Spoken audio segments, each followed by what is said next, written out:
In the early months of 1943, the Allies were facing a critical dilemma. The war in Europe was at a turning point, and the question of how to successfully invade southern Europe weighed heavily on the minds of British military strategists. They needed a plan that could mislead the Germans about the location of their next major offensive. The Germans believed that the Allies might strike in northern France, but the British had other ideas. The aim was to convince the Nazi high command that the Allies would attack Greece and Sardinia, rather than Sicily, which was the real target. The idea for the deception was born in the minds of two British intelligence officers, Ewan Montagu and Charles Chumley. They were part of the 20 Committee, a secret British intelligence unit specializing in double agents and deception. The concept was daring, unusual, and morbidly creative, to use a dead body as a vehicle for misinformation. The corpse would be dressed as a British officer, carrying falsified documents indicating that the Allies planned to invade Greece and Sardinia. If the Germans discovered the body, they would naturally assume that the information it carried was genuine.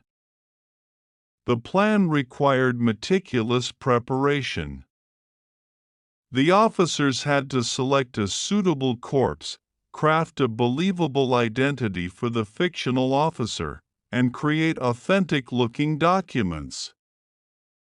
The body had to be dressed in a full military uniform, complete with personal items that would make the story convincing.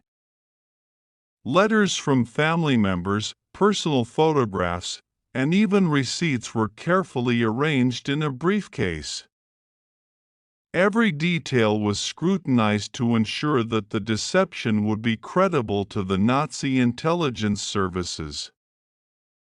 The challenge was not only in creating a convincing story but also in ensuring that the body would be found in the right place. The chosen location had to suggest that the officer had died accidentally, rather than as a result of combat. British intelligence collaborated closely with the Royal Navy to determine the best way to deliver the body to enemy hands. Timing, location, and plausibility were crucial, as any misstep could reveal the ruse and compromise the entire operation.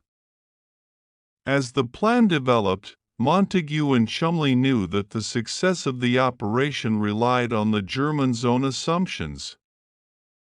They had to exploit the enemy's expectations and manipulate their perception of Allied intentions. Every letter, document, and personal artifact was designed to tell a story consistent with the officer's fictional life. The deception had to be complete, leaving no room for doubt. In this way, the Allies hoped to turn a single corpse into a tool that could alter the course of the war. By mid-1943, Operation Mincemeat was ready to move from theory to practice. The meticulous preparations, the careful planning, and the bold imagination of the intelligence officers set the stage for one of the most remarkable deceptions of World War II. The plan was as audacious as it was ingenious. A dead man, carrying false secrets, might decide the fate of nations. The corpse and the deception. Once the plan was finalized, the most unusual and sensitive task began: preparing the corpse that would carry the Allies' deception. The body chosen was that of Glynndwr Michael, a homeless man who had died from ingesting rat poison. Michael's death was considered convenient for the operation, as it allowed British intelligence to use the body without raising ethical or legal complications. His body would become Major William Martin, a fictional Royal Marines officer, complete with a detailed and believable personal history. Creating the identity of Major Martin required meticulous attention to detail. The intelligence officers forged official documents, letters, and personal effects to support the officer's backstory. A briefcase contained letters from a fictional fiancé, receipts, a photograph, and other personal items meant to create the impression of a real, living officer. Every item was carefully chosen to withstand scrutiny by German intelligence. The letters, in particular, had to reflect natural handwriting, authentic language, and emotional nuance. The goal was to make the officer seem entirely genuine, so that anyone discovering the body would be convinced of its authenticity. The next challenge was delivering the corpse to the Germans in a believable manner. The Royal Navy played a critical role in the operation, determining the route and method for transporting Major Martin. The plan called for the body to be released off the coast of Spain, near Huelva, where German agents were known to operate. The body would be weighted down to appear as if it had washed ashore after an accidental drowning, but with the briefcase secured in a waterproof container to ensure the documents were intact. Timing was crucial. The release had to coincide with intelligence reports suggesting a planned Allied invasion of Greece and Sardinia. On the night of April 30, 1943, the operation moved forward. The body, dressed in full military uniform, complete with medals, personal letters, and official documents, was placed in a canister and released into the sea. British intelligence waited anxiously for confirmation that German agents had discovered the corpse and retrieved the misleading information. The operation's success depended entirely on the Germans accepting the deception as genuine, and on them passing the false intelligence up their command chain. Remarkably, the plan worked almost flawlessly. Within days, German intelligence received news of the body and its contents, and by May, Hitler himself was reportedly convinced that Greece and Sardinia were the Allies' primary targets. As a result, German forces diverted troops and resources away from Sicily, the true objective of the Allied invasion. The corpse, Major William Martin, had become an unwitting yet crucial agent of war.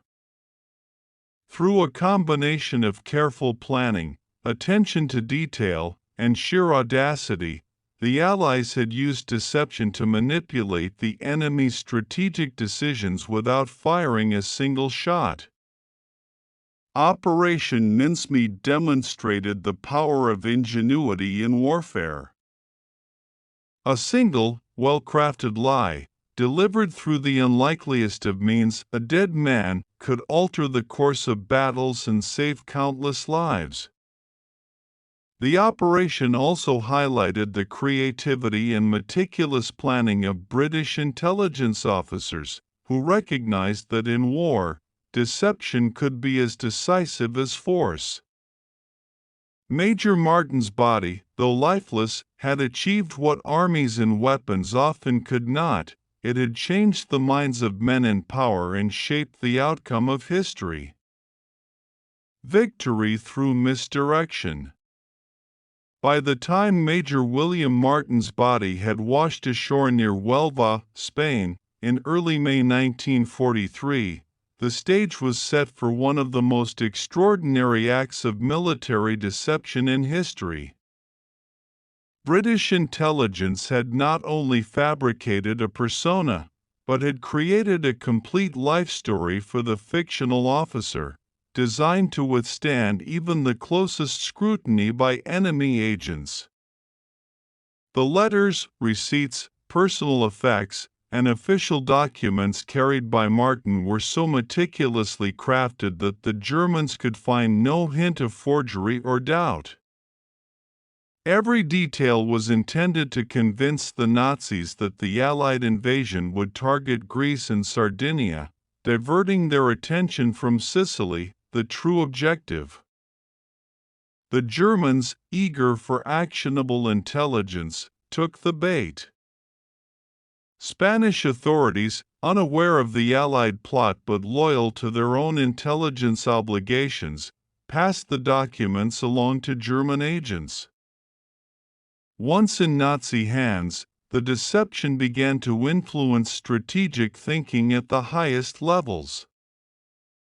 Adolf Hitler himself, consulting with his generals, reportedly cited the documents as evidence that the Allies were planning to strike in the Balkans. As a result, German forces in southern Europe were shifted to Greece and Sardinia, leaving Sicily far less defended than it otherwise would have been. The Allies had effectively manipulated the enemy's deployment decisions without engaging in direct combat. Meanwhile, British intelligence continued to monitor the operation carefully. They knew that the success of Operation Mincemeat depended not only on the Germans' belief in the documents but also on the timing of the Sicilian invasion. Coordination between intelligence officers, the Royal Navy, and Allied commanders ensured that the invasion would occur while the Germans were still distracted by false information. This combination of deception and precise military planning was unprecedented. It relied as much on psychological insight and strategic creativity as on conventional military strength. On July 9, 1943, the Allies launched Operation Husky, the invasion of Sicily. The landings met relatively light resistance, in large part because the German and Italian forces had been redeployed elsewhere in accordance with the false intelligence. The success of the invasion validated the months of planning, research, and audacity that had gone into Operation Mincemeat. Thousands of lives were spared, and the Allied advance into Europe continued with renewed momentum. The campaign highlighted a fundamental truth: wars are not won solely by weapons and armies, but also by cunning, deception, and the ability to outthink the enemy. Operation Mincemeat also demonstrated the ethical complexities and moral ambiguities of wartime intelligence. A human life, Glynndwr Michael, had been used as a tool in a strategic ruse, raising questions about consent, dignity, and sacrifice. Yet in the broader context of a global conflict, the operation arguably saved countless lives by shortening the campaign and reducing casualties. Historians often point to Mincemeat as a testament to the ingenuity and daring of Allied intelligence officers, whose work behind the scenes was as vital to victory as the soldiers on the front lines. In the months following the Sicilian invasion, the story of Major William Martin became legend within intelligence circles. The Germans never discovered the truth of the corpse's identity, and the deception remained a closely guarded secret for decades. It served as a blueprint for future operations, illustrating the power of misdirection and the value of understanding an enemy's psychology. The Allies had turned a corpse into a weapon, a tool of strategy, and a masterstroke of wartime ingenuity. Ultimately, Operation Mincemeat stands as a reminder that in war, reality can be manipulated as effectively as armies can be deployed. Through careful planning, attention to detail, and bold creativity, the British had altered the course of history using nothing more than a dead man and a meticulously crafted lie. Victory, in this case, was achieved not through brute force alone, but through the art of deception, proving that sometimes the mind can be the most powerful weapon of all.